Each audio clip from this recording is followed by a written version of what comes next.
কবর বলে প্রতিদিন আসো আমার কাছে, আল্লাহর পথে গড়লে জীবন পাবে আমায় পাশে।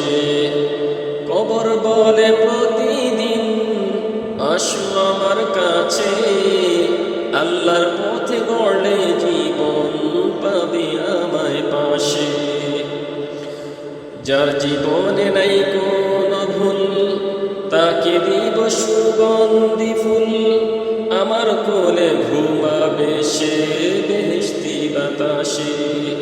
কবর বলে প্রতিদিন আসো আমার কাছে, আল্লাহর পথে গড়লে জীবন পাবে আমায় পাশে। যে গড়েছে নিজের জীবন কাফনের কাপড়ের মতন, পাখি হয়ে উড়বে সে বেহেশতের আকাশে। কবর বলে প্রতিদিন আসো আমার কাছে, আল্লাহর পথে গড়লে